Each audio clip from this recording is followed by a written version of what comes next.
Ay, ay, ay. Bueno, este es el respaldo, la grabación del taller. Ajá. Yo quería comenzar este año de talleres hablando sobre la función. Una vez hablamos sobre para qué servía la literatura y hoy estaba pensando, gracias a que estuve revisando de nuevo un libro que quiero mucho, que me regaló o me robé, que me regaló mi maestro Carlos Ildemar Pérez hace mucho tiempo, un libro del Premio Nobel de Literatura T.S. Eliot. T.S. Eliot es conocidísimo por un poema muy largo llamado La Tierra Baldía. Es uno de los poemas en inglés más extraordinarios, pero también más, digamos, de la lengua culta. Se asume que es uno de los poemas que utiliza más vocablos en inglés. Y si es en inglés es difícil, porque ¿qué vocabulario tan difícil que es la poesía en inglés? Sí. El inglés tiene el problema de que nunca tuvo una academia de la lengua como la tuvimos nosotros. Nosotros sabemos que el español tiene en uso unas 70.000 palabras y en acervo unas 300.000 palabras. Un poquito más, un poquito menos, hay muchísimos arcaísmos, palabras que ya no se utilizan, pero una persona culta, con estudios de tercer y de cuarto nivel, puede manejar tranquilamente 70.000 palabras en el español. Nuestros diccionarios más escolares tienen eso, 30.000, de 30.000 a 70.000 palabras. El Larousse escolar, estos diccionarios básicos que andan por allí, tienen 35.000 a 70.000 palabras los más gruesos. El de la RAE, bueno, tiene de todo, ¿no? Y además, si se suman el panhispánico de dudas, que tiene todas las variantes latinoamericanas, el diccionario de U que tiene hasta de medicina. Es enorme, ¿no?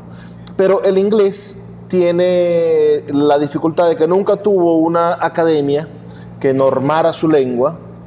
Nosotros, los que hablamos español, coincidió de manera extraordinaria, ¿no? La invención de la imprenta por Gutenberg, la escritura de la primera gramática, la de Nebrija, la gramática del español, con la llegada a América, ¿no? Todas esas cosas pasaron con el descubrimiento, entre comillas, del continente americano, que nos trajo tantas cosas maravillosas y terribles. Pero, como les decía, yo quería hablar de la función de la poesía, porque estuve revisando, releyendo este libro que leí hace mucho tiempo, que se llama La función de la poesía y la función de la crítica, de T.S. Eliot, que, como les comentaba, es el autor del libro La Tierra Baldía, que, como les dije, es uno de los libros que utiliza más vocablos del inglés. El problema del inglés, recapitulando, es que no hay una academia de fondo, sino que hay diccionarios que en algún momento se fueron haciendo y fueron recogiendo palabras. Entonces no hay nadie que diga, bueno, esta palabra ya no se puede usar, o esta palabra es un arcaísmo, o esta palabra la vamos a aceptar, o no la vamos a aceptar, sino que hay como que familias académicas, universidades como Oxford, por ejemplo, o en el otro lado del charco, universidades como Harvard, que producen sus escuelas de lengua, producen grandes diccionarios, y eso más o menos vienen siendo como los referentes académicos de esas palabras. Pero que un hombre común y corriente conozca tantas y tantas palabras, se vuelve casi imposible. Un norteamericano promedio utiliza 3.000 palabras, y un latinoamericano con que no tiene estudios utiliza entre 700 y 3.000 palabras también. Entonces, si el promedio norteamericano utiliza lo mismo que utiliza una persona nuestra que no tiene estudios, queremos decir que la mayoría de los norteamericanos no serían capaces de leer a T.S. Eliot, no solo porque está escrito en poesía, sino porque utiliza palabras que esa persona nunca en su vida ha utilizado. Y conjugaciones verbales, además, porque el inglés tiene muchísimos verbos irregulares, sobre todo los verbos más antiguos, pues tiene muchísimo de irlandés, tiene muchísimo de la antigua lengua escocesa, tiene muchísimo de la lengua de préstamos franceses, porque, bueno, es la naturaleza de esa isla, continente que después se expandió al Nuevo Mundo. Nosotros nos salvamos de algunas de esas influencias porque exactamente nuestra lengua normada por una academia creó diccionarios. Por ejemplo, el caso de Rafael María Baralt, con su diccionario de galicismos. Baralt en el 860, cuando muere, estaba terminando su diccionario de galicismo, la letra A, que eran 1000 páginas. La letra A del diccionario. ¿Y qué son los galicismos? Los galicismos eran palabras que se parecían o que provenían de la lengua de los galos, es decir, de la lengua que hablan los franceses. ¿Y por qué había que tener un diccionario de galicismo? Bueno, porque Francia, hacía apenas 30, 40 años, había invadido España. Eran los enemigos. Era el pueblo que había violado las fronteras de España y los había sometido. Y además había cierto resquemor contra los Borbones, que eran los Borbones no,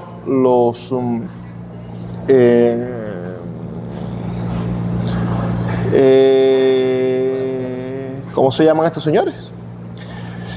Bueno, de los cambios de dinastías, ustedes saben que antes de la independencia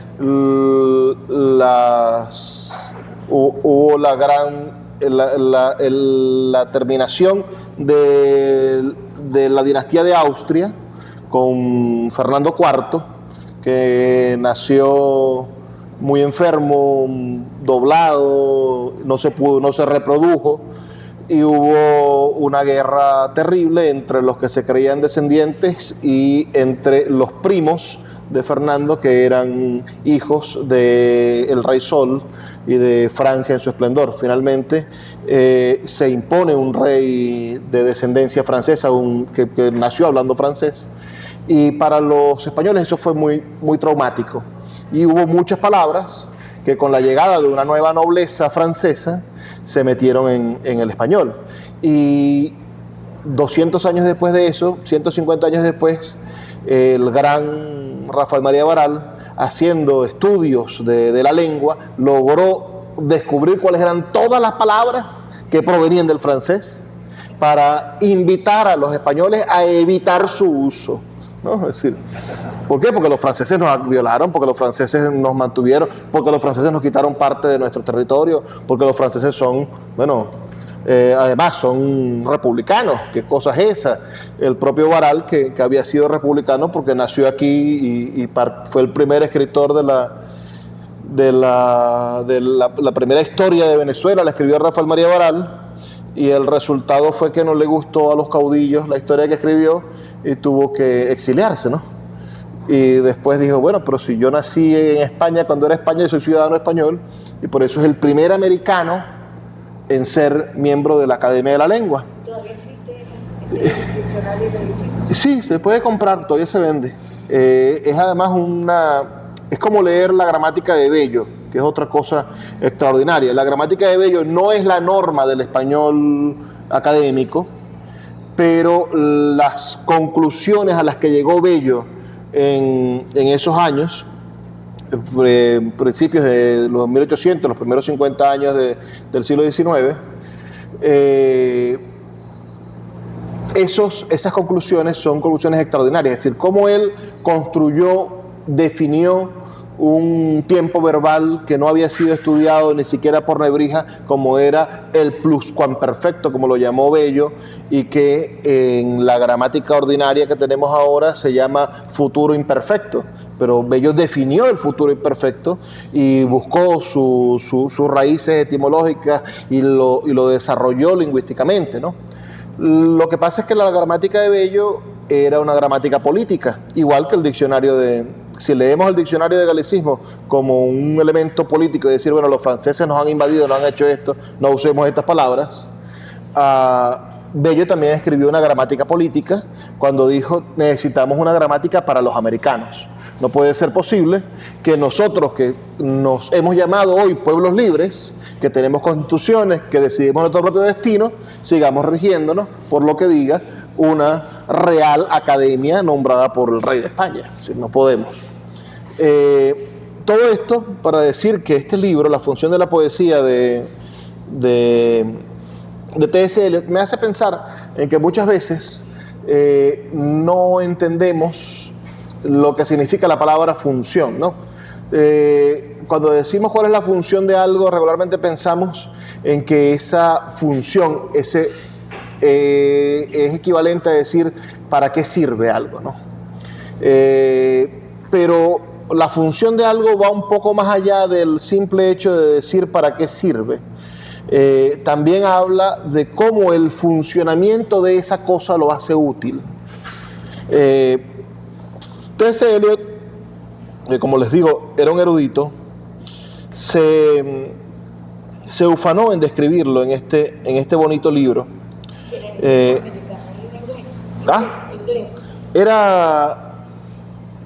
Eliot era norteamericano, si mal no recuerdo, puede ser que me equivoque.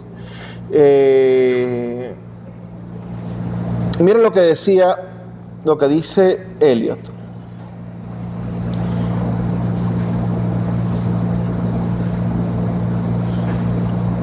Dice así: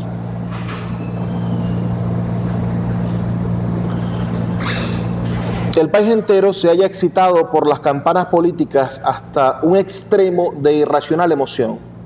Una reorganización de partidos como resultado indirecto de la lucha entre demócratas y republicanos no parece imposible, mas no debe esperarse ningún cambio radical.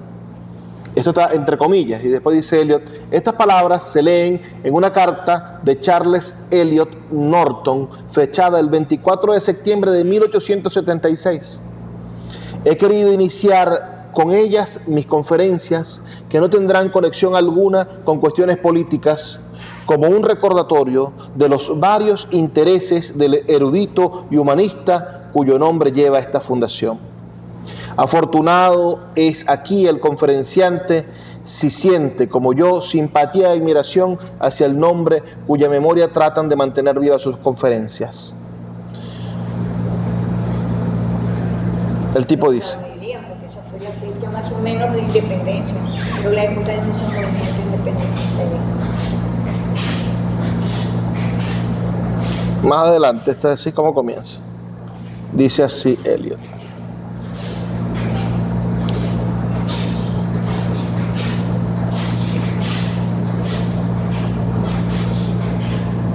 Dios, me perdí. Bueno, y tendremos tantas raíces francesas como tenemos de griegas. ¿De? Griegas. Bueno, el asunto de los galicismos no es de raíces, sino es de palabras que se preferían frente a las palabras en español. Hoy nos pasa con palabras en inglés, por ejemplo, que preferimos utilizar palabras que están en inglés a las palabras en español. Teniendo nosotros, por ejemplo, equipo, decimos team, o la gente en redes sociales habla del copy cuando es un escrito, o selfie cuando puede ser un autorretrato. Vamos a leer esta parte. Sobre el desarrollo. Sí, por eso. No estará de más decir aquí, en relación a algunas cuestiones planteadas en el capítulo anterior, creo que, broma, ¿dónde estamos? Aquí está. El desarrollo del gusto por la poesía es una abstracción. Proponerse como meta la capacidad de disfrutar toda buena poesía en el orden objetivo de méritos más adecuado equivale a perseguir un fantasma, persecución que dejaremos a aquellos cuya ambición es la cultura y para quienes el arte es un artículo de lujo y su apreciación es una proeza. El desarrollo del gusto genuino, fundado en sentimientos genuinos, está inextricablemente ligado al desarrollo de la personalidad y del carácter. Un gusto genuino es siempre un gusto imperfecto. Pero, de hecho, todos somos imperfectos. El hombre cuyo gusto en poesía no ostenta el sello de su particular personalidad, esto es, que hay afinidades, diferencias entre lo que le gusta a él y lo que nos gusta a nosotros, así como diferencias entre nuestro gusto por las mismas cosas, será un interlocutor muy poco interesante para una conversación sobre poesía.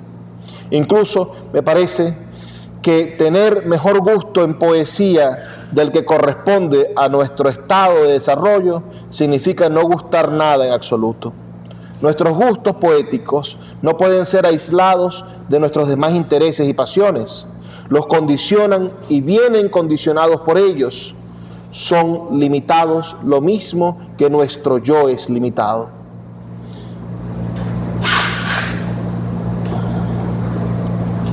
Esa es una parte que a mí me gusta mucho de esto, ¿no? Esa idea de que la poesía está relacionada con nuestro banco cultural. Es decir, si te gusta la poesía, un tipo de poesía te va a gustar el mismo tipo de música, ¿no? Si te gusta la poesía cortavenas, regularmente te puede gustar el vallenato. Y no está nada mal, es decir, que te guste Los Diablitos y que te guste alguna poesía de Ernesto Cardenal cortavenas como los epigramas, ¿no?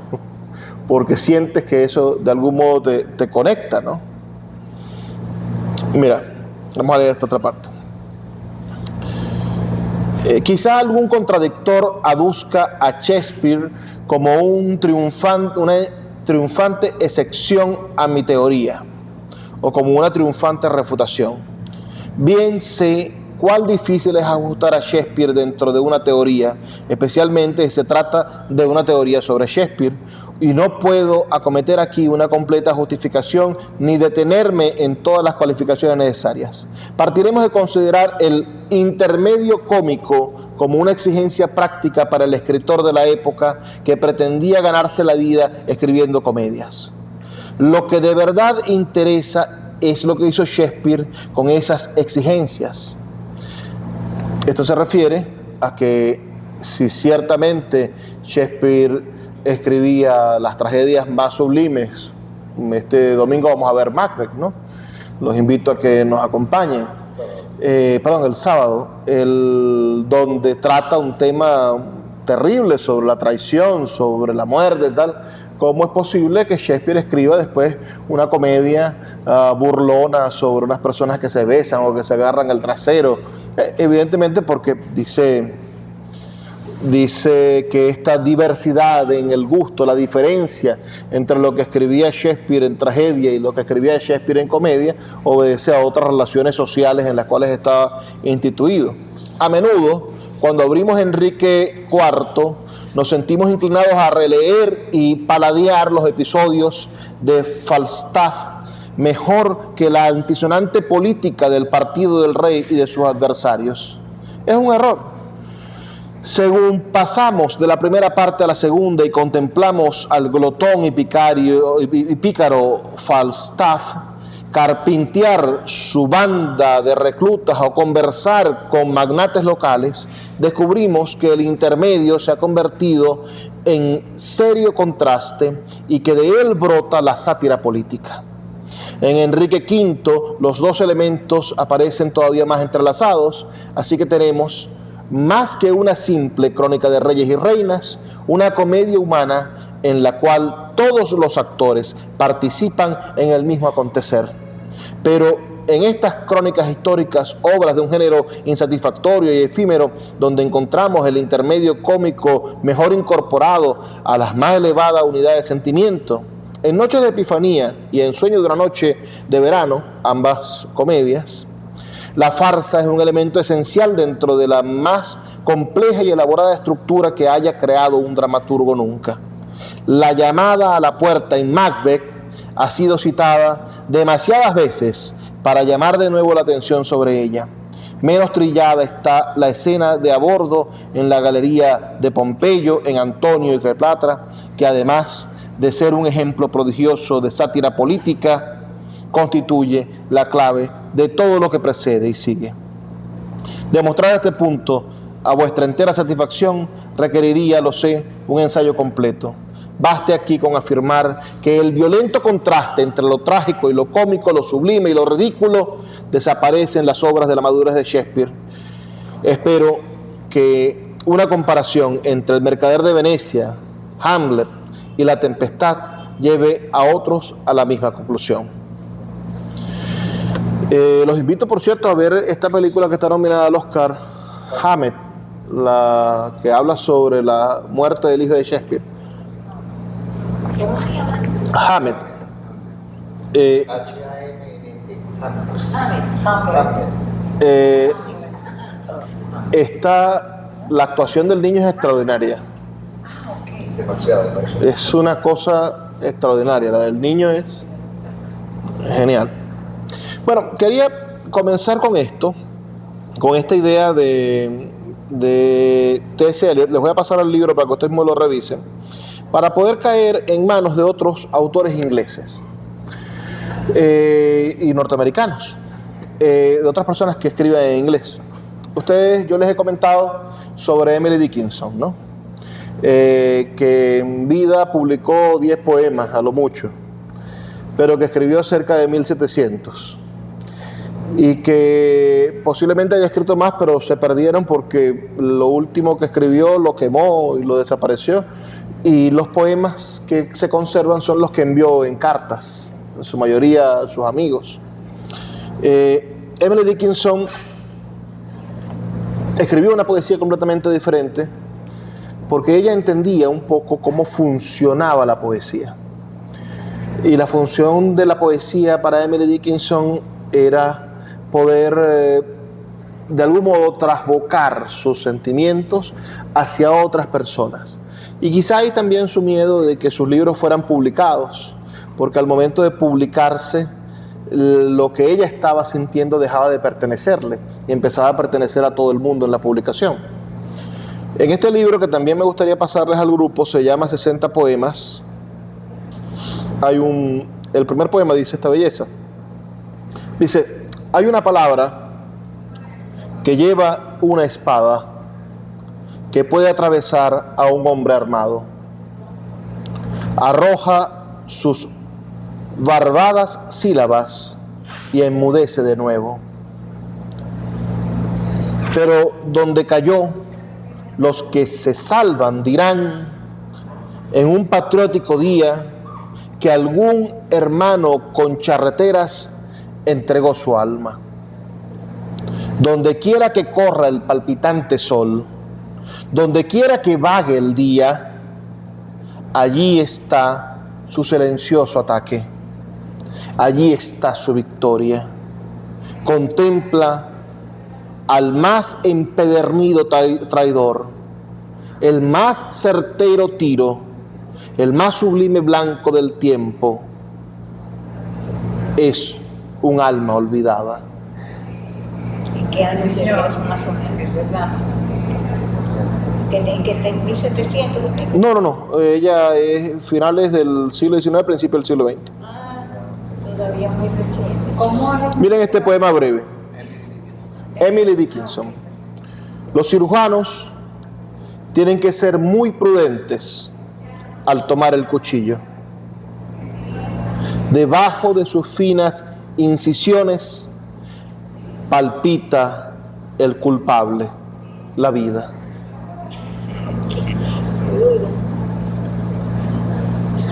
Vamos a buscar otro poema corto.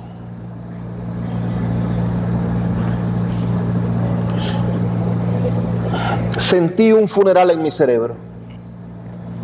Los deudos iban y venían arrastrándose, hasta que pareció que el sentido se quebraba totalmente. Y cuando todos estuvieron sentados, una liturgia, como un tambor, comenzó a batir, hasta que pensé que mi mente se volvía muda. Y luego los oí levantar el cajón y crujió a través de mi alma como los mismos botines de plomo de nuevo.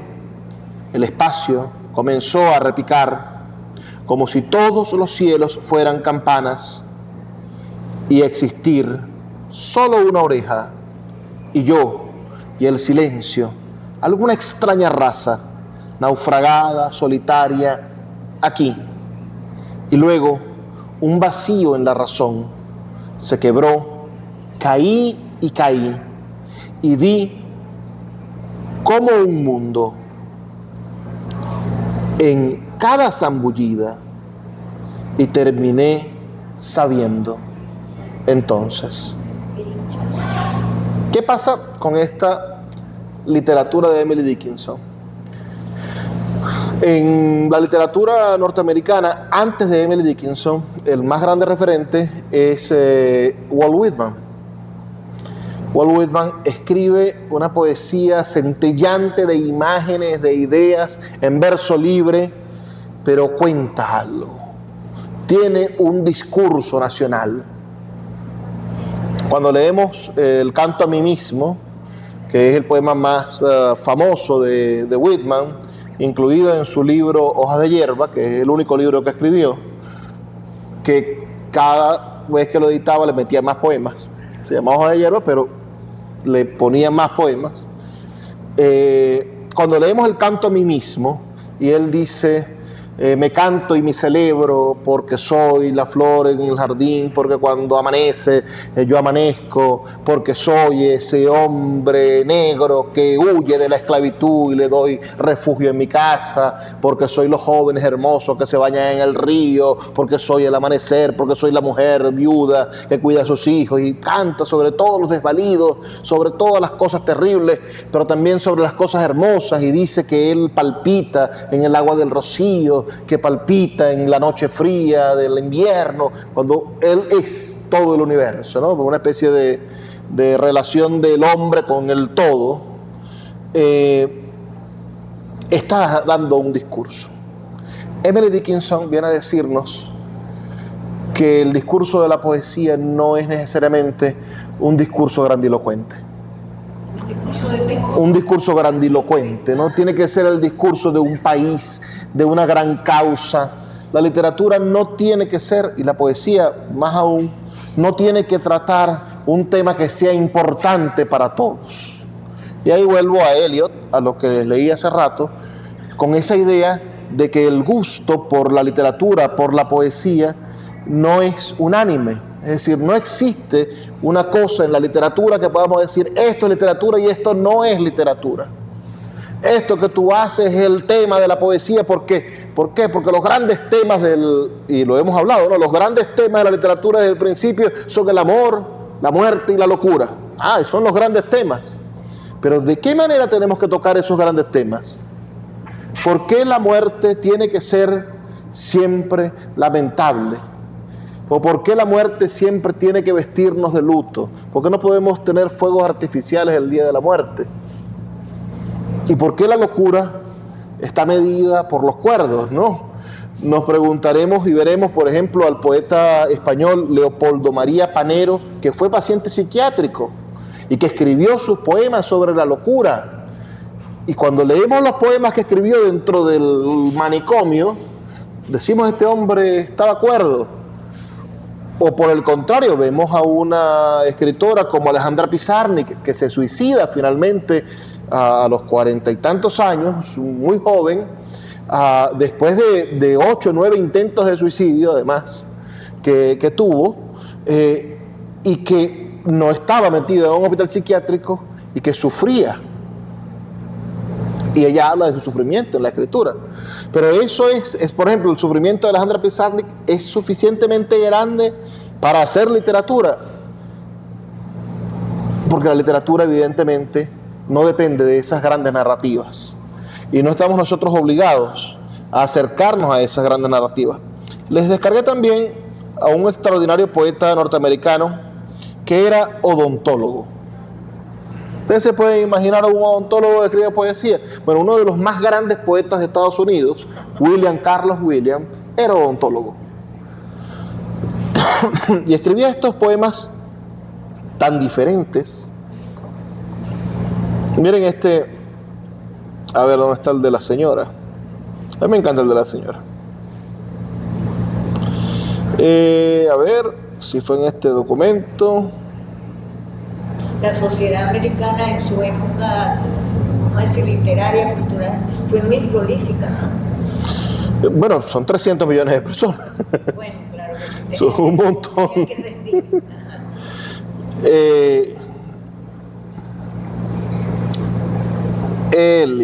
Ajá. William Carlos William.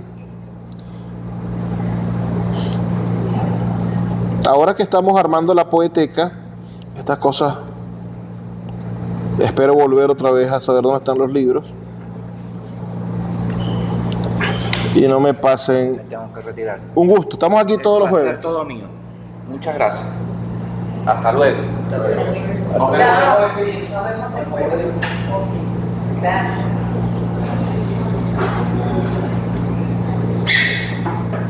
A una pobre vieja. Se llama el poema.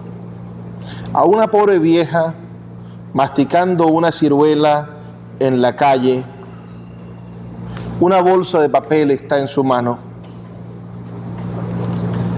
Le saben bien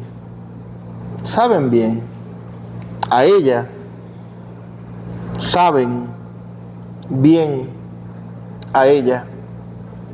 Puedes notarlo en su modo de darse, a la mitad del todo chupada en su mano. Le queda el consuelo de las ciruelas maduras que parecen llenar el aire y saben bien. Es sencillo, Pero miren lo que muestra, ¿no?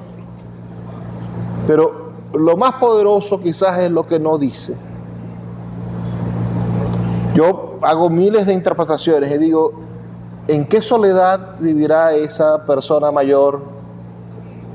Para que él diga, en la última estrofa, diga, le queda el consuelo de las ciruelas maduras. Es decir, le queda el consuelo de las ciruelas maduras. lo único dulce que tiene en la vida. Además, lo único que nosotros aquí tenemos un resto de la primavera, ¿no?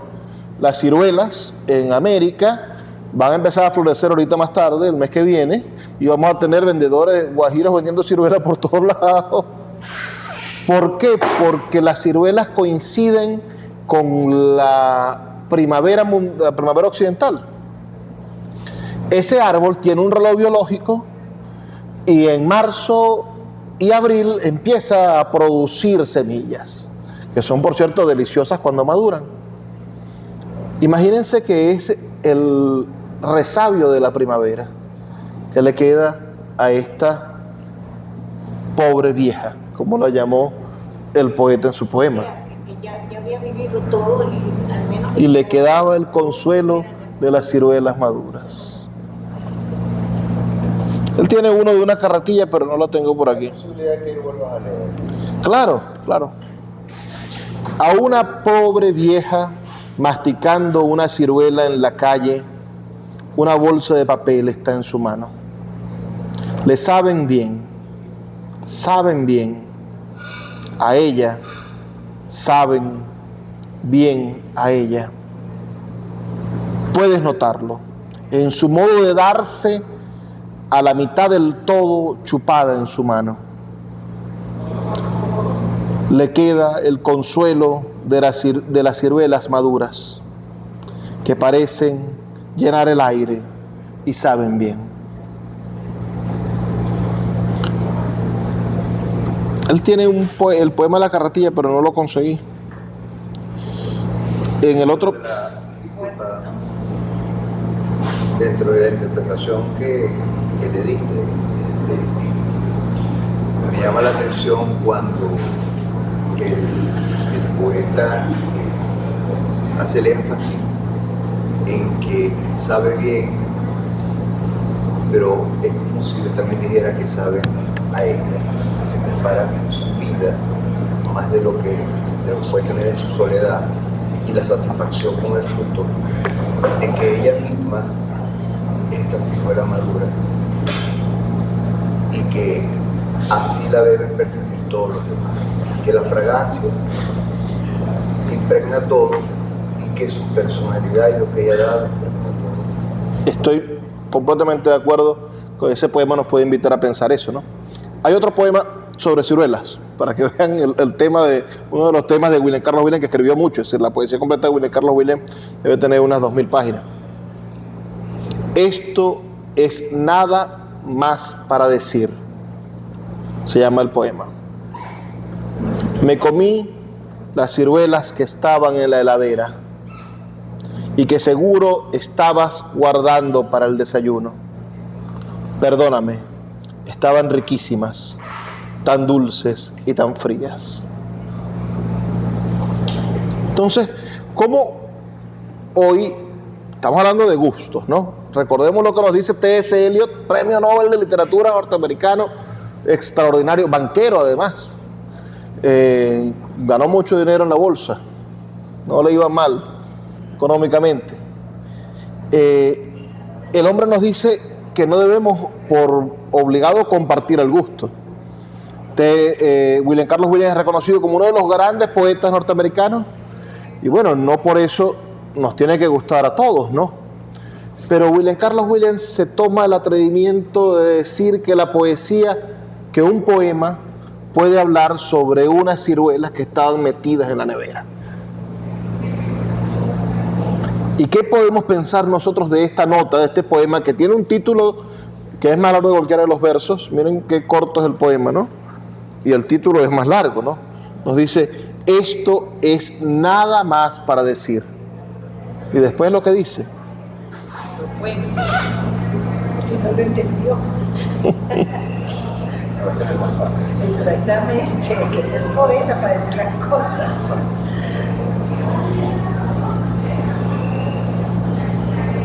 Miren esto. Claro, ya no había más nada que decir. Este se llama El lamento de la viuda en primavera. Miren los temas. Más largo, lo distinto. Al menos no la lengua, porque a veces no sabe qué hacer con la ciruela. No, pero los temas me refiero yo que de algún modo son... Cuando William Carlos Williams estaba escribiendo esto, Estados Unidos pasaba una transformación de una sociedad un poco conservadora a una sociedad en revolución constante y una sociedad consumista, ¿no? William Carlos Williams es antes de la contracultura de los años 60, un poeta de los años 40, 50, su mayor producción. Creo que murió en los 70, 80. El lamento de la viuda en primavera. El dolor es mi propio jardín, donde el pasto nuevo arde como antes muchas veces ardió, pero no con el fuego frío que este año me envuelve. 35 años viví con mi esposo. Hoy el ciruelo está blanco de racimos de flores. Racimos de flores pesan en la rama del cerezo y pintan algunos arbustos de amarillo y otros de rojo, pero la pena en mi corazón es más fuerte que ellos porque, aunque fueron mi alegría, hoy los veo y aparto la mirada para olvidar. Hoy mi hijo me contó que en la pradera, junto al bosque cerrado, a lo lejos, vio árboles de flores blancas. Siento que quisiera estar allí y caer en esas flores y hundirme en el pantano junto a ellas. Miren cómo el poeta presta su voz para interpretar lo que podría sentir una mujer viuda en el medio de la primavera. De nuevo, los cerezos coinciden con el nacimiento de la primavera, donde todo el mundo está muy feliz, pero resulta que no todos están muy felices. Como lo que yo siento cuando veo un araguanero. ¿Te pasa algo parecido? ¿Cuándo qué? Pero como era buena y en flor. yo tengo una sensación como esa. Les traje también a un poeta que me gusta muchísimo. En el momento en el que Tagore gana el Premio Nobel de Literatura, Tagore gana el Premio Nobel de Literatura por su amigo, el gran poeta inglés Yeats. Yeats gana el Premio Nobel, es el primer inglés creo que gana el Premio Nobel, y los noruegos le dicen, ¿y a quién recomienda usted? Porque era reconocido como el más grande de los poetas vivos de lengua inglesa, Yeats. Y él le dice, hay un poeta mejor que yo, y es Rabindranath Tagore.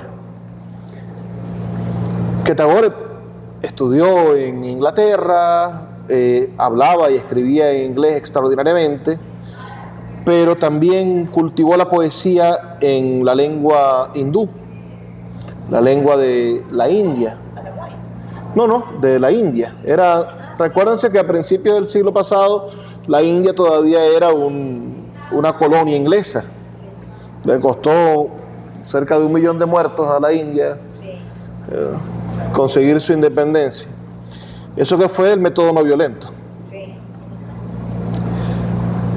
Este es su libro más extraordinario. Tiene cerca de 14 libros, pero este es el más conocido. Tagore nació en 1891 y murió en 1941.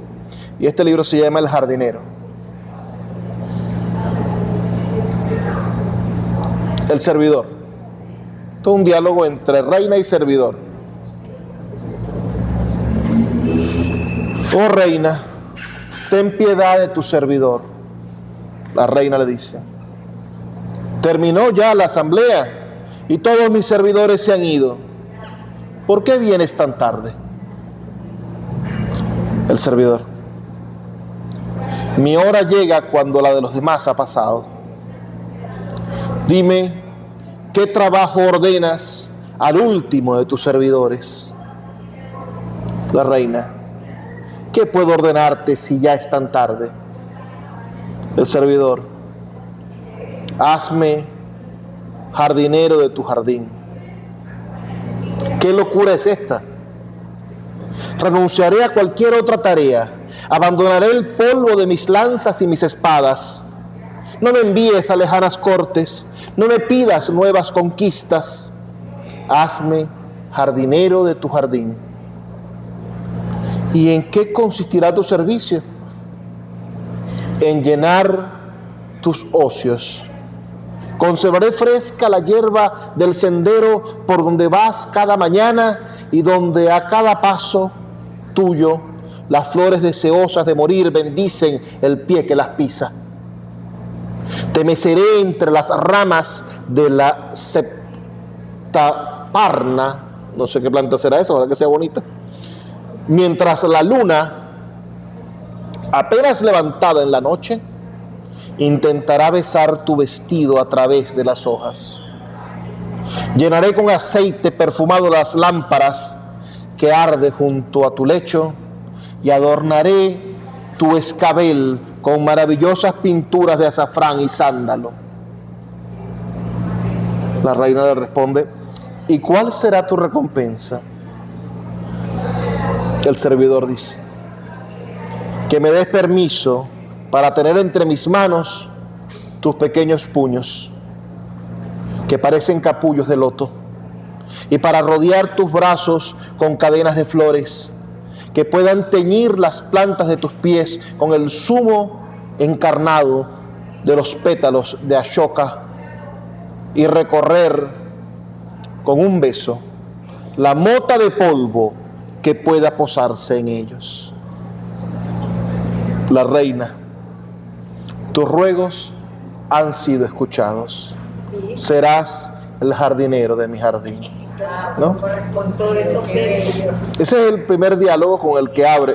De resto, son hermosas metáforas, poemas hermosísimos sobre ese juego de ser el jardinero, ¿no? de la reina y de servirle. Hay uno de un camino que a mí me encanta, quisiera volver a leerlo. Ya se los leeré. Miren, este es el de la jaula. Esto es una belleza. No, ese no. Vamos a leer otro. Hay uno del camino. Con razón el premio Nobel. Mira este. No es el que estoy buscando, pero me gusta. Mujer, deja ya tu trabajo. Atiende. El huésped ha llegado. ¿No oyes cómo quita suavemente la cadena que cierra la puerta? No hagas ruido, ni te precipites a su encuentro. Deja ya tu trabajo, mujer. El huésped ha venido esta noche. No es el soplo de un espíritu, mujer. Nada temas. La luna llena brilla en la noche de abril. En el patio las sombras son claras. En lo alto el cielo es luminoso. Cúbrete el rostro con el velo, si ha de ser así, y llévate la lámpara a la puerta si tienes miedo. No es el soplo del espíritu, mujer. Nada temas. No le digas nada si eres tímida. Quédate al lado de la puerta cuando pase. Y si te hace preguntas, puedes bajar la mirada si quieres en silencio. Procura que tus brazaletes no tintineen cuando le invites a entrar con la lámpara en la mano. No le hables si eres tímida. Mujer, ¿aún no terminaste tu trabajo? Atiende, el huésped ha llegado. No encendiste la lámpara del establo. No preparaste el cesto de las ofrendas para el ritual de la noche. No has hecho todavía la señal roja de la fortuna en la raya de tu pelo, ni te has vestido para la noche. Oh, mujer, oyes, el huésped ha llegado. Deja ya tu trabajo.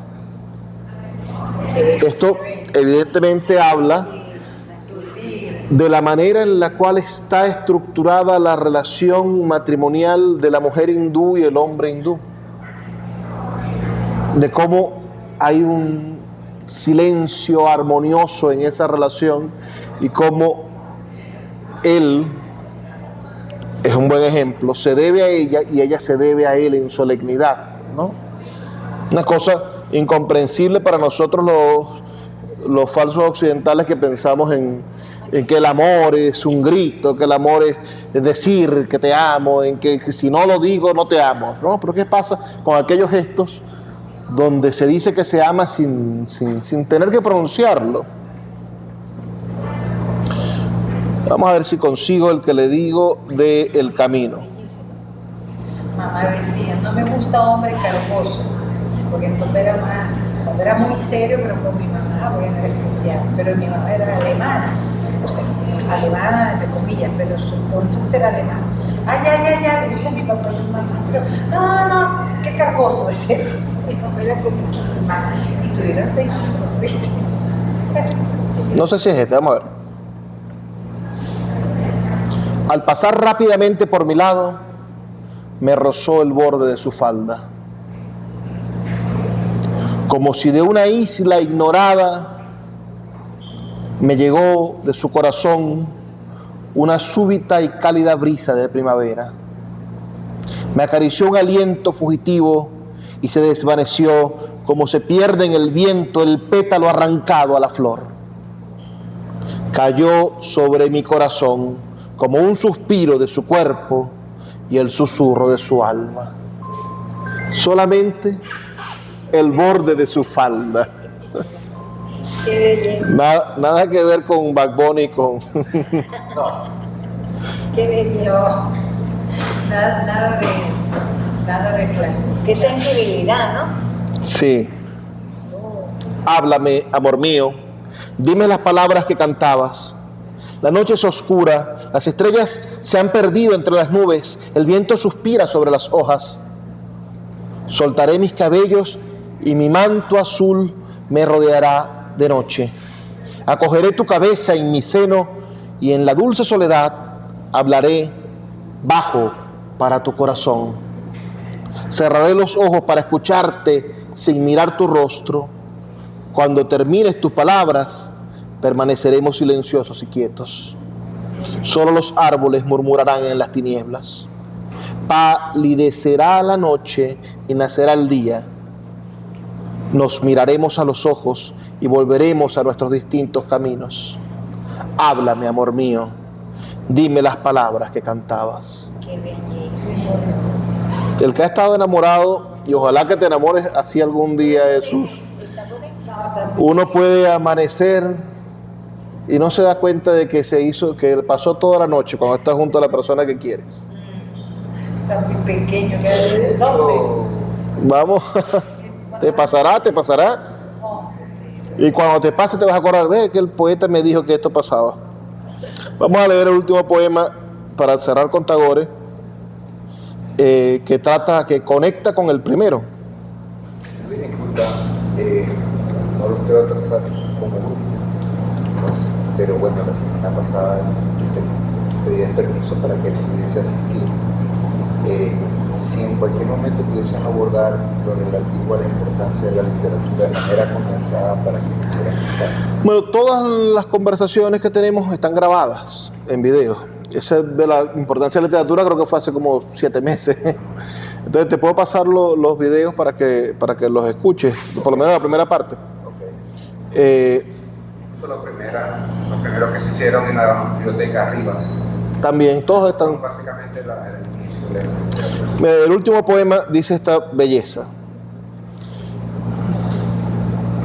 ¿Quién eres tú, lector, que dentro de 100 años leerás mis versos? No puedo enviarte ni una flor de esta guirnalda de primavera, ni un solo rayo de oro de esa nube remota. Abre tus puertas y mira a lo lejos. En tu florido jardín recoge los perfumados recuerdos de las flores hoy marchitas de hace 100 años. Y te deseo que sientas en la alegría de tu corazón la viva alegría que floreció una mañana de primavera, cuya voz feliz canta a través de 100 años. Demasiado. Profundo. Pero miren, insisto, ¿sobre qué habla Tagore? Sobre el roce de una falda, sobre un jardín, sobre una guirnalda, sobre hablar, el último poema de amor. ¿Qué cosa pasa cuando se ha perdido, el teléfono ha matado, hablar en la oscuridad con alguien? ¿Cuándo fue la última vez que ustedes en completa oscuridad, después de haber apagado las luces, hablaron con alguien? Y el hecho de escuchar esa voz ahí del otro lado de la cama. Ese detalle que la poesía, porque en su funcionamiento nos revela las cosas sencillas, nos permite ver para qué sirve. Cierro con Wallace Stevens, otro poeta de habla inglesa, de la misma escuela de Eliot, de William Carlos Williams. No les traje ahí Cummins, porque Cummins es más del poema escrito. Él va rompiendo las palabras. Es más difícil de entender si se lee.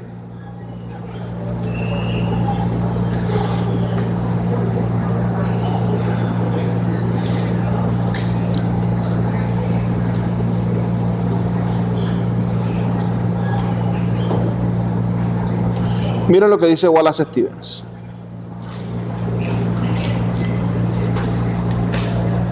Se llama Anécdota de la jarra. ¿De la jarra? Una jarra. Coloqué una jarra que era redonda sobre una colina de Tennessee. Hizo que la maleza silvestre rodeara esa colina. La maleza subió hasta ella y se tendió a su alrededor. Ya no era silvestre. La jarra era redonda sobre la tierra y alta y como un puerto en el aire. Dominó por todos lados. La jarra era sencilla y gris. No dio ni pájaro ni arbusto, como nadie más en Tennessee. Y además la traducción está muy bonita. Yo la he leído en inglés. ¿Ah? La he leído en inglés. Este poema Sí. es una belleza porque termina diciéndonos lo inútiles que somos frente a la naturaleza, ¿no? La jarra dominó, pero no dio ni pájaro ni arbusto, como nadie más en Tennessee. Creo que ese es el que leí. Miren este.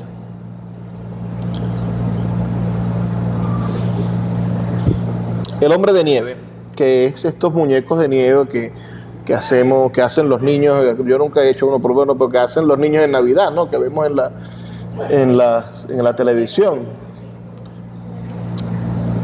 Uno debe tener humor de invierno para mirar la escarcha y las ramas de los pinos cubiertos de nieve, y haber tenido frío durante mucho tiempo para contemplar los enebros goteando hielo, los toscos pinabetes en el distante brillo del sol de enero, y no pensar en ningún misterio, en el sonido del viento, en el sonido de unas cuantas hojas, que es el sonido de la tierra llena del mismo viento que está soplando en el mismo lugar baldío. Para el oyente, quien oye en la nieve, y el mismo nadie contempla nada que no esté allí y nada que allí está. Ahora, ¿por qué se llama el hombre de nieve? Porque precisamente podríamos estar presentes frente a un hombre que se derrite, ¿no? Con la llegada de esos días.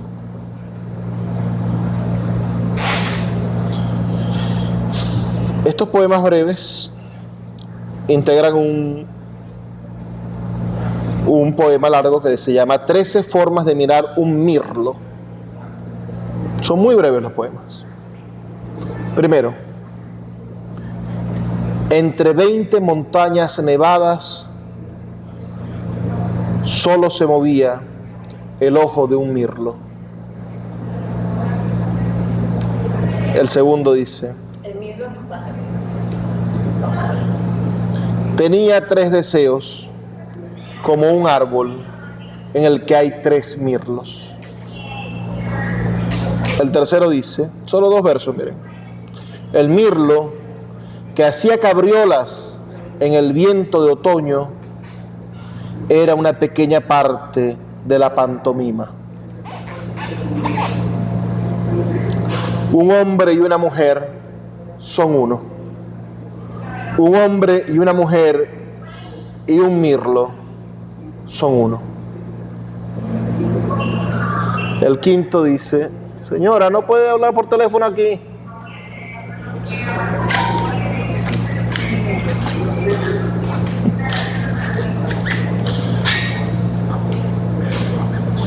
No sé qué preferir, la belleza de las inflexiones o la belleza de las insinuaciones, el trino del mirlo o después.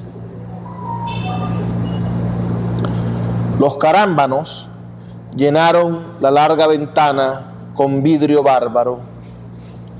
La sombra del mirlo lo cruzó de un lado a otro. El humor trazó en la sombra una causa indescifrable. El séptimo dice: oh magros no hombres de Hamdam, ¿por qué imaginan pájaros de oro? ¿No ven acaso cómo el mirlo sigue los pasos de las mujeres que los rodean? El octavo dice: no sé nobles acentos y lúcidos ritmos inescapables, pero también sé que el mirlo forma parte de lo que yo sé. El 9 dice: cuando el mirlo se perdió de vista, señaló el límite de uno de muchos círculos. El 10 dice: a la vista de mirlos, volando en la luz verde, aún el parloteo de la euforia gritaría agudamente. El 11 dice: en una caleza de cristal recorrió Connecticut. Una vez lo traspasó un temor cuando confundió con los mirlos la sombra de su equipaje. El 12 dice: se mueve el río, debe estar volando el mirlo. Y el 13 dice: fue de noche toda la noche. Estaba nevando e iba a nevar. El mirlo se posó en la rama del cedro. Miren el detalle de toda la observación que puede producir un pájaro. Y la poesía puede detenerse en eso. La narrativa no puede hacer eso. La narrativa no puede detenerse en ver un pájaro si el pájaro no hace algo que es importante, trascendente dentro del cuento. Imagínense cómo hacer esto con una novela. ¿Cómo poder? La novela está incapacitada para dedicarse a cosas pequeñas. Además escribe y deja la imaginación el resto de las palabras. Pero la poesía toca profundamente esas cosas pequeñas y nos sirve para salvar lo que somos como individuos de la masa que son todos. Un poco de eso nos habla T.S. Eliot en el libro que les voy a pasar al grupo. Te tengo que incluir, Oliver, y a Jesús cuando tenga WhatsApp dentro de 3 años. Ya tiene. Ay Dios, qué problema. Te vas, claro, yo entiendo, por el transporte público. Exacto. Pero aquí estamos todos los jueves. El jueves. Y al final del taller lo ves por el video. Exactamente. No te preocupes. Gracias, mi amor. Mucho gusto. Hasta luego. Inviten a más gente. Todos los jueves estamos aquí. Sí, hasta luego. Quería cerrar con eso porque hablar de las cosas pequeñas, de algún modo, hay un poeta, ahorita no recuerdo quién lo dice, que dice: cuando hablas de tu aldea, hablas de todo el mundo. Yo quisiera que encontráramos cosas pequeñas. La tarea que me gustaría dejarles es que busquemos 5 cosas pequeñas a las que valga la pena escribirles. ¿Cómo es? 5 cosas pequeñas de tu vida, Cecilia. Un zarcillo, por ejemplo, ahora que veo tus bellos zarcillos. Pero no que sea un discurso, es decir, Breve. si decimos los nietos, en tu caso que amas a tus nietos, Cecilia, los nietos parece una causa de todo el mundo. Todo el mundo quiere a los nietos. Es como la madre que no quiere a sus hijos es una mala madre. Entonces hay todo un universo detrás de eso. Y todos son enemigos de una mala madre, ¿no? O sino hablar de cosas que parecen que no tienen importancia. Yo escribí un poema, estaba muy jovencito, que me da risa ahora que lo pienso. ¿Dónde estará? Poemas para el nuevo orden mundial.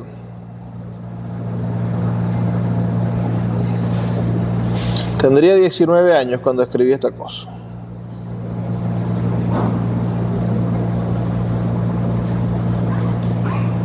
Pero alguien me hizo ver que era un poema interesante.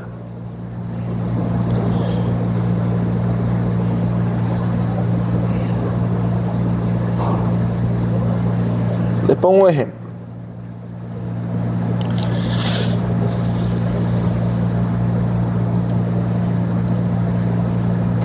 Para una botella plástica en el medio del camino, no hay más pena, no hay peor condena, ni más sufrimiento que no ser biodegradable.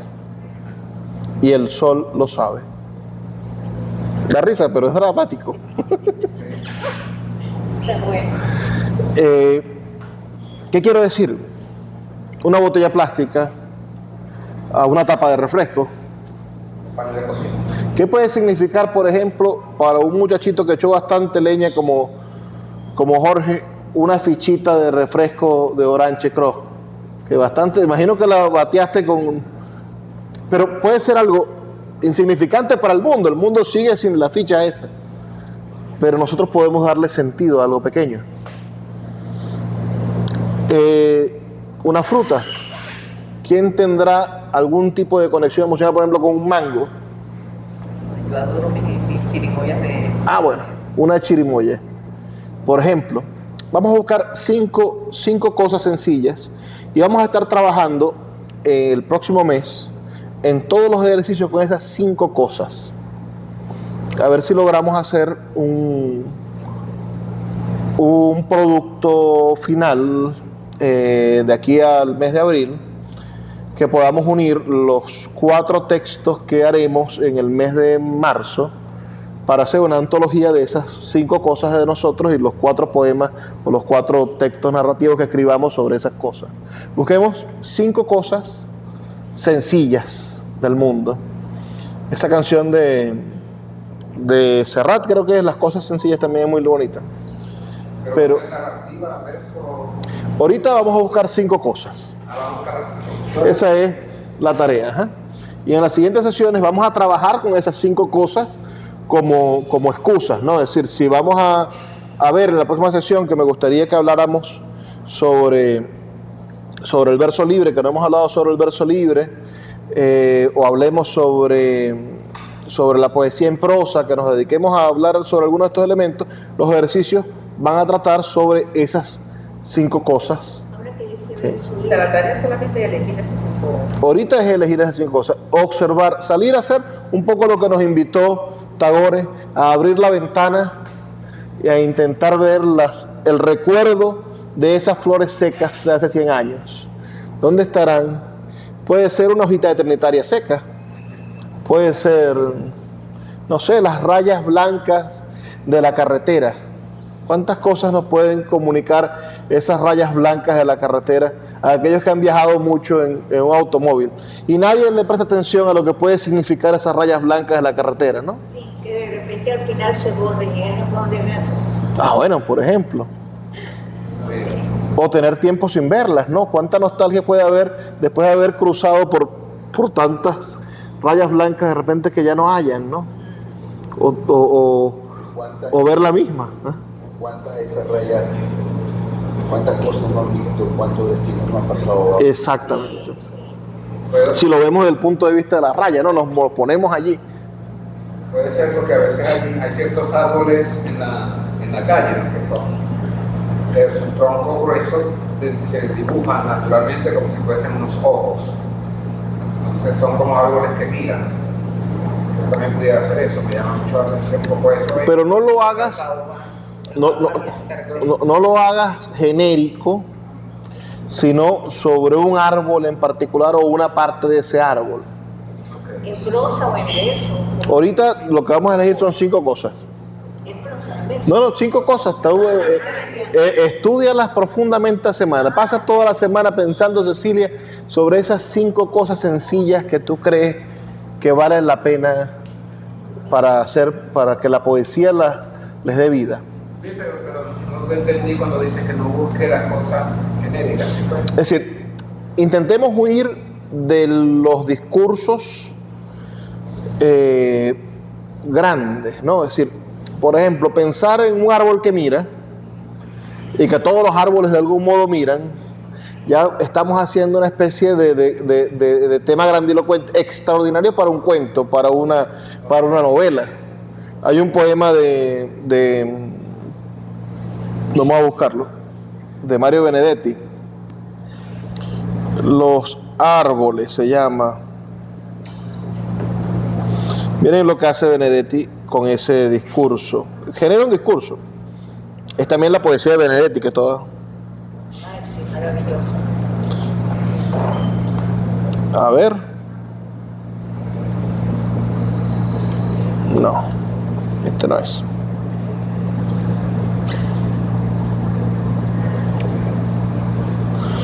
¿Los árboles serán acaso solidarios? Digamos el castaño de los Campos Elíseos, en plena corazón de París, ¿no? Con el quebracho de Entre Ríos, o los olivos de Jaén, España, ¿no? Con los sauces de Tacuarembó. Le avisará la encina de Westfalia al flaco arce del Tirol que administre mejor su trementina, y el caucho de Pará o el boabat de las márgenes del Cuanza provocarán al fin la verde angustia de aquel ciprés de la Misión Dolores que cabeceaba el Frisco, California. Se sentirá el ombú en su pampa de rocío, casi un hermano de la ceiba antillana. Los de este parque o aquella floresta se dirán de copa a copa que el muérdago, otrora tan sagrado entre los galos, ahora es apenas un parásito que chupa corticales. Sabrán los cedros del Líbano y los caobos de Corinto que sus voraces enemigos no son la palma de Camagüey ni el eucalipto de Tasmania, sino el hacha tenaz del leñador, la sierra de las grandes madereras, el rayo como látigo en la noche. Qué bueno.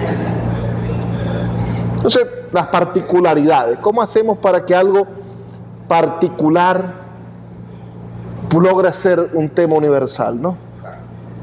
Y del mismo modo, perderle miedo a que nuestra realidad, a veces pensamos que nuestra realidad no vale la pena ser convertida en literatura. Tenemos miedo de decir, ¿será que yo tengo algo que decir como individuo? Y la literatura está hecha para eso. Yo le comentaba a Rocío en estos días por teléfono que a veces me siento extrañado porque hay gente que ve o que cree que la poesía en esta ciudad y en cualquier parte, ¿no?, es una carrera. Es una carrera por quién vende más libros, o una carrera por quién convoca más gente en unas lecturas de poesía, o es una carrera por quién tiene más seguidores en las redes sociales, cuando la poesía a lo mucho será una carrera con uno mismo, a ver si yo logro decir lo que soy y lo que siento. El poeta Luis Alberto Crespo dice que el problema de la poesía es que el lenguaje no alcanza para decirla. Las palabras que tenemos no nos son suficientes para decir lo que sentimos cuando vemos a una mujer que nos gusta o cuando vemos a un bisnieto que acaba de nacer. No existen palabras suficientes. La poesía es el gran intento de decirlo, ¿no? Y nos convoca para eso. Pero el lenguaje no alcanza para decir lo que el poeta quiere decir. Entonces la pelea no es por quién convoca más gente o quién hace más cosas o que tú estás de mi lado y yo estoy de tu lado. A veces entre los grupos literarios pasan esas cosas. Y yo digo, estamos perdiendo el tiempo en vez de estar buscando la poesía donde debe estar, que es dentro de uno y uno dentro de los poemas, ¿no? En este poema de Mario Benedetti uno se encuentra, ¿no?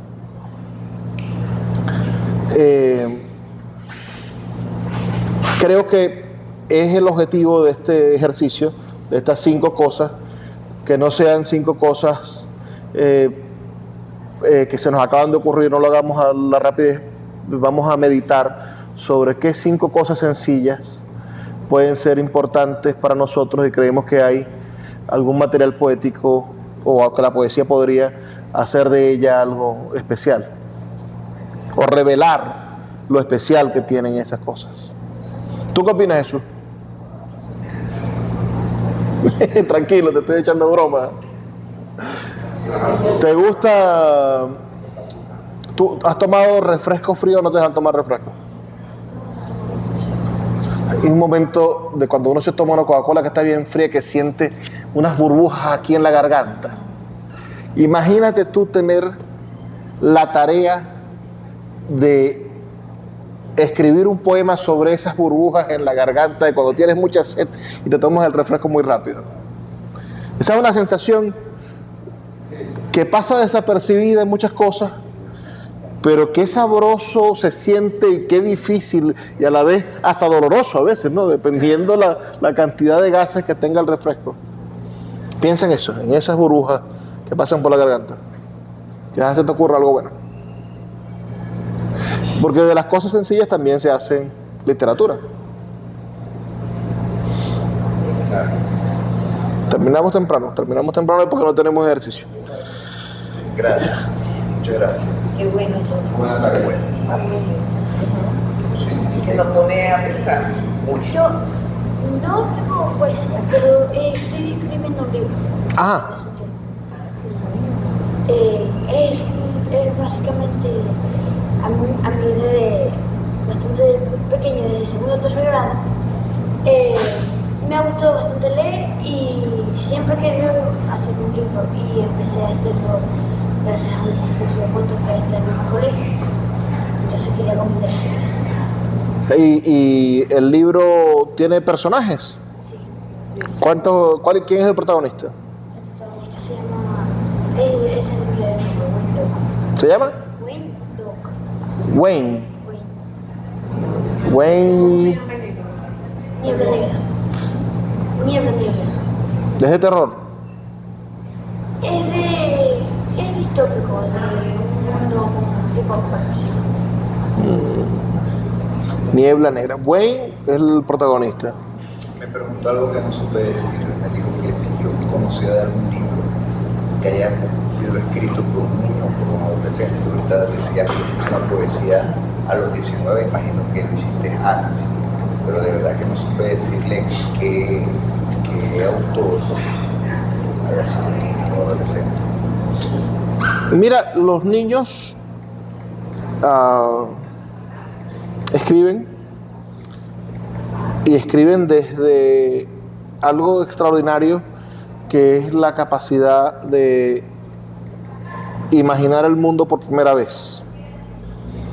Porque tienes 12 años, ya tienes 11. ¿Cuándo vas a cumplir los 12? Pues todavía falta bastante. Uy. Bueno, no importa, el tiempo pasa rápido. Pero a los 11 años empiezas a ver el mundo, empiezas a ver cosas por primera vez y tener la capacidad de poder describirlas desde el inicio. Estás construyendo un archivo de cosas que vas a utilizar el resto de tu vida. Entonces todas las cosas buenas que tú ves alrededor, yo te invito a que las escribas. Una buena estrategia sería tener un diario, pero no un diario de querido diario, aquí estoy yo hablando de esto como las chicas, no, eso no.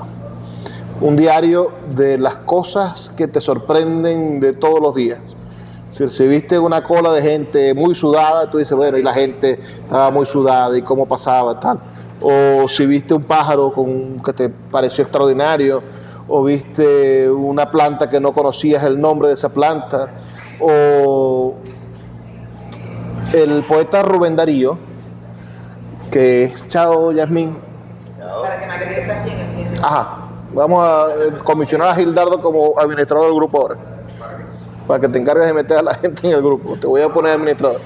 No soy administrador todavía. Bueno, pues ya te vamos a poner. El poeta Rubén Darío empezó a escribir muy niño. Rubén Darío es el más grande de los poetas de Nicaragua y uno de los más grandes poetas del mundo en nuestra lengua. Y empezó a escribir muy niño porque tenía muchísima imaginación. Y una de las cosas que lo hizo tan gran poeta es que eso que escribió cuando niño le sirvió para volver a eso, para poder volver a leerse y poder volver a encontrarse. Entonces tienes una tarea muy difícil, no solamente escribir el libro que estás escribiendo, que tienes que terminarlo, ¿no? La de la niebla oscura, ¿no? Niebla negra. Sino que además yo te recomendaría que empezaras a llevar un diario de todo lo que ves y todo lo que estás descubriendo de la vida. No se lo muestres a tu papá porque hay cosas que nada más son para ti. Escribe todas tus cosas que después, a lo largo de tu vida, eso que vas a escribir te va a servir para seguir escribiendo. La imaginación se va poniendo... Es interesante esto. Los escritores que han escrito mucho terminan escribiendo muy poco, muy corto al final.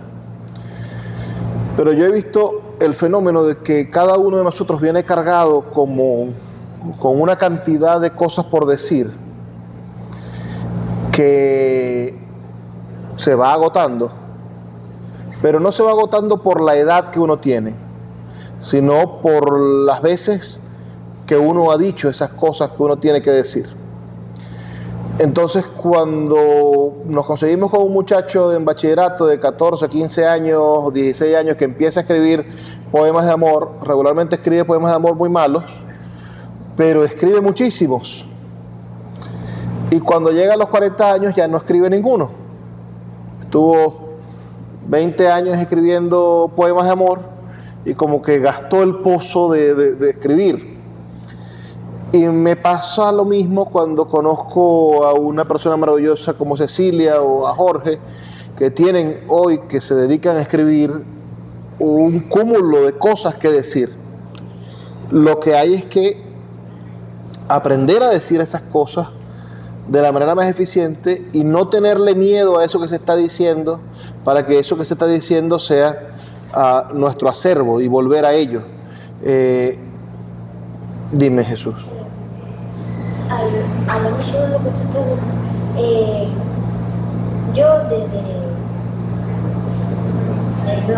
pequeño siempre he almacenado, porque siempre he almacenado muchas, de verdad muchas historias especiales, y siento la necesidad de guardarlas, de archivar estos libros de literatura. Si tienes muchas ideas de muchas historias, la recomendación es que hagas el esquema de esa historia, que escribas en 3 páginas cómo comienza, cuál es el problema central y cómo termina, antes que se te olvide. Y así vas haciendo, como te digo, tu archivo de ideas que después vas a poder desarrollar cuando tengas más tiempo. Pero no dejes de escribir lo que te sorprende, no dejes de escribir las palabras que conoces nuevas y no dejes de escribir las historias que se te ocurran, porque después, mira que se olvidan, a todo el mundo se le olvidan cosas. Y la idea es que no se te olvide nada. Muchas gracias. Sí. Yo le quiero hacer una pregunta, a lo mejor un poquito lejos de lo que estamos, ¿no? Pero fue que se me presentó en una reunión de familia. Tenía a mis nietos en casa y almorzaban. Entonces una de las chicas, la novia de uno de mis chamacos, le digo, ay señora Cecilia, diga algún verso de amor. Y yo dije, bueno, casualmente anoche escribí algo, no sé si le guste, y es muy corto. Entonces alguien dijo, ese es un poema. El otro dijo, no, eso es una poesía, no, eso es no sé qué. Entonces, y yo dije, bueno, la verdad es que yo no sé cómo se llama eso, porque yo sé poco, apenas ahora estoy oyendo más con un profesor sobre lo que es la poesía, pero no sé determinar lo que es. Si quieres se lo leo, es muy breve. No, me lo puedes leer, por supuesto, pero la respuesta es más sencilla. Ajá. La da Octavio Paz en su libro El Arco y la Lira, el primer capítulo, donde habla de poesía y poema y diferencia lo que es la poesía del poema. La poesía es el todo. el género, el espíritu del arte, y el poema es la realización de la poesía por escrito. Entonces, regularmente lo que se lee es un poema. Que ese poema contiene poesía, cuando es bueno contiene poesía, pero hay poemas que no tienen poesía. Pero leo. Claro. Es muy breve, ¿no? Pero me quedé con la pregunta en el aire, pero la verdad es que yo no sé de esto, pero voy a preguntarle que doy la respuesta. Bueno, como era algo de amor que ellos me pidieron, lo hice, ¿no? Entonces puse mi amado. Yo no era nada suyo, ni familia, ni allegada, ni conocida, ni amiga, ni siquiera su paisana, y sin embargo me amó con pasión, y por ello yo lo quise con locura. ¿Qué es eso? Es un poema, es una descripción corta de algo que pasó en ti, supongo. Podría ser más metafórico, podría tener más imágenes poéticas quizás, o perseguir algo al final, pero describes un suceso, supongo. Porque después se armó una discusión que yo no supe interpretar para nada. Yo siento que está como a la mitad, deberías terminarlo. ¿Es como qué? Está como a la mitad, deberías terminarlo, llegar a... Debería terminarlo, sí. Revísalo a ver La si... idea no se me había ocurrido. Bueno, chicos, nos vemos la semana que viene. La semana que viene es 4 de marzo. No vamos a tener pausas hasta Semana Santa, correcto. Así que busquen esas 5 palabras, 5 cosas, no son palabras, pueden ser cosas de varias palabras. Gracias.